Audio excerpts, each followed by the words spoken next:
a legendary host, and completely loses control on live air. In just 36 seconds of one comment, everything fell apart. The microphones were hot, the cameras were rolling, and what came next shocked everyone watching. But before we get into it, make sure you hit that subscribe button right now, because we're pulling back the curtain on Hollywood's dark side, exposing entitled celebrities and their shocking behavior the cameras never showed you. We've got the raw footage they don't want you to see, and you won't want to miss a single reveal. Drop your thoughts in the comments about this outrageous behavior, because you are not going to believe what happened next. So let me set the scene for you. Howard Stern's studio. You know the one. That iconic room where some of the biggest stars in the world have sat down for real, unfiltered conversations. The kind of place where egos get checked at the door and authenticity matters more than your last box office number. Howard's been doing this for decades. He's interviewed presidents, rock stars, actors, comedians, you name it. And he's built his entire career on one simple principle: honesty. No sugarcoating, no playing it safe, just real talk. Now, Meghan Markle walks in. She's there to promote her latest project, talk about her life, maybe share some insights about her journey. Standard interview stuff, right? Wrong. From the moment she sits down, something feels off. The energy in that room is strange. You can feel it through the audio. Howard tries to start with some light conversation, some warmth, trying to make his guests feel comfortable like he always does. He says, "Welcome to the show. It's great to have you here. I've been looking forward to this conversation." Pretty standard opener. Friendly, professional. But the response he gets back is cold, ice cold. She looks at him and says, "I'm sure you have. Everyone wants a piece of me these days." Now, Howard's dealt with big egos before. This is nothing new to him. He sat across from some of the most famous people on planet Earth. So he tries to laugh it off, keep things moving. He says, "Well, that's what happens when you're in the spotlight. People are curious about you. They want to know your story." Seems reasonable, right? Just acknowledging reality. But she's not having it. She fires back. "Curious? Is that what we're calling it now? Because from where I'm sitting, it looks more like obsession, an unhealthy one." Okay, now the tension is rising. You can hear it. The people in the studio can feel it. Howard's producers are probably looking at each other, wondering where this is heading. But Howard, being the professional he is, he tries to redirect. He tries to bring it back to why she's actually there. He says, "Let's talk about your new project then. That's what you came here to discuss, right?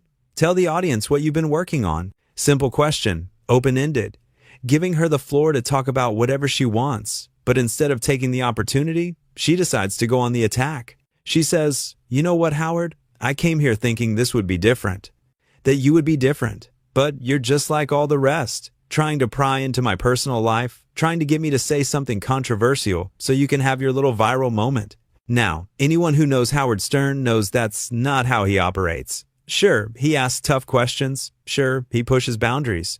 But he's not trying to ambush anyone. He's trying to have a real conversation. And he's given her multiple chances to steer this in a positive direction. But she's not interested. Howard stays calm. He's not raising his voice. He's not getting defensive. He simply says, "That's not what this is. I ask everyone questions. That's the job. If there's something you don't want to talk about, just say so. We can move on." Fair enough, right? Clear boundaries, mutual respect. But that's not good enough for her. She leans forward and her voice gets sharp. She says, "Oh, how generous of you, the great Howard Stern, giving me permission to set boundaries in my own interview. Do you hear yourself?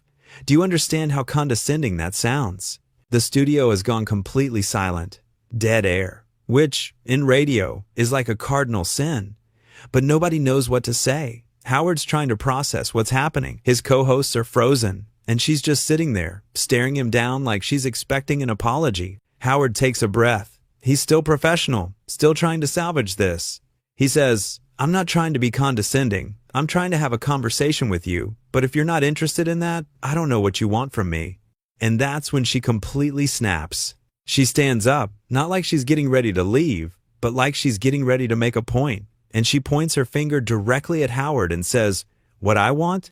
What I want is for people like you to stop treating me like I'm some kind of public property, like I owe you something, like my time, my story, my life is yours to pick apart for entertainment." Now, Howard's not the kind of person who gets pushed around in his own studio. He's respectful, but he's not a doormat. And he's definitely not going to sit there and be lectured by someone who agreed to come on his show. He says, very calmly, nobody forced you to be here. You came here voluntarily. Your team reached out to my team. This was your choice. Facts. Just straight facts. But she doesn't want to hear it. She cuts him off and says, my choice? You think I had a choice? You think I wanted to sit here and deal with this? With you? I'm here because my publicist said it would be good for my image. Well, you know what? I don't care about my image anymore. I care about my dignity, and I'm not going to sit here and let you strip that away from me. The people in the studio are stunned. Howard's looking at her like he can't believe what he's hearing, because nothing he said was even remotely close to attacking her dignity. He asked her about her project. He welcomed her to the show. He tried to make her comfortable, and this is what he gets in return. Howard finally says, I think you need to take a step back and think about what you're saying right now, because you're being completely unreasonable. And that, right there, that's the moment. That's the 36 seconds that started it all. Because the second Howard calls her out, she loses it completely. She raises her voice and says, unreasonable? You want to see unreasonable? How about the fact that I've been sitting here for 10 minutes and you haven't once acknowledged what I've been through? The scrutiny, the attacks, the constant invasion of privacy. But no, let's just pretend like everything's fine and have a nice little chat, right? Howard's had enough. You can hear it in his voice. The patience is gone. He says, I'm not your therapist. I'm a radio host. You came on my show to promote something, and instead you've done nothing but attack me from the moment you sat down. I don't know what you expected, but this isn't it. She laughs, not a real laugh, one of those bitter, sarcastic laughs. And she says, there it is, the real Howard Stern, the guy who pretends to care but really just wants to put people in their place. Well, congratulations, you've made your point, but Howard's not done. He leans back in his chair and says, my point? My point is that you walked in here with an attitude. You've been hostile from the start, and now you're trying to make me the bad guy because I won't sit here and take it. That's not how this works. She crosses her arms. She's fuming. You can practically feel the heat coming through the speakers. And she says, you don't get to tell me how this works. You don't get to tell me anything. I've dealt with people like you my entire life. People who think they can say whatever they want because they have a microphone and an audience. Well, I have an audience too, and they're going to hear about this. That's a threat. A clear, direct threat. And Howard doesn't take threats lightly. He says, is that supposed to scare me? You think I'm worried about what you're going to say? I've been doing this for 40 years. I've been criticized by everyone, politicians, activists, other celebrities, and I'm still here, so go ahead, say whatever you want. Now she's pacing, actually pacing around the studio, and she says, you're unbelievable. You sit here in your little kingdom, judging everyone, acting like you're some kind of truth teller, but you're just a bully with a platform. Howard's voice gets very quiet, very serious. He says, I'm going to give you one chance to apologize, not to me, to my team, to the people in this room who have done nothing but try to make you comfortable. You've insulted all of us, and if you can't see that, then you need to leave. She stops pacing. She looks at him. And she says, apologize? You want me to apologize? For what? For standing up for myself? For not playing along with your little game? Howard doesn't even hesitate. He says, for being disrespectful. For coming into my studio and treating everyone like they're beneath you? That's what I want you to apologize for. And she just stares at him. No words, no response, just silence. And then, finally, she says, I'm not apologizing for anything. That's it. That's the line.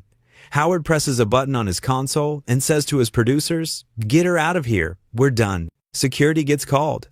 Not because she's being physically aggressive, but because Howard has the right to remove anyone from his studio who's being disruptive. And she is absolutely being disruptive. She's ruined the entire interview. She's made everyone uncomfortable. And she's shown zero willingness to have an actual conversation. As security approaches, she grabs her bag and says, you're making a huge mistake. You have no idea who you're dealing with. Howard, without missing a beat, says, I know exactly who I'm dealing with. Someone who thought they could come in here and throw a tantrum because they didn't get treated like royalty. Well, this isn't that kind of show.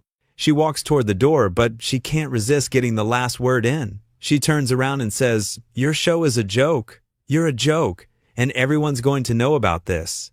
Howard just shrugs and says, fine by me. At least I can sleep at night knowing I tried to be professional. Can you say the same? She doesn't answer. She just storms out. The door slams, and the studio is left in complete shock. Howard's co-hosts don't even know what to say. One of them finally breaks the silence and says, "Well, that was insane." Howard takes off his headphones, leans back in his chair, and says, "I've done thousands of interviews. Thousands. And I have never, ever seen anything like that. She came in here looking for a fight, and when I didn't give her one, she created it herself." Another co-host chimes in and says, "You gave her every opportunity to turn it around. You were more than fair." Howard nods and says, "I know, but some people don't want fair. They want special treatment, and when they don't get it, they lash out." He takes a sip of water, composes himself, and then addresses the audience directly. He says, "Look, I don't know what happened before she got here. Maybe she was having a bad day. Maybe there's something going on in her life that we don't know about. But that doesn't excuse her behavior. You don't get to come on someone's show and disrespect them. You just don't." One of the producers comes back into the studio and confirms that she's left the building. Howard shakes his head and says, "Good. I hope she finds whatever it is she's looking for, but it's not going to be here." The team tries to move on. They try to transition into the next segment, but the energy is completely different now. Everyone's still processing what just happened.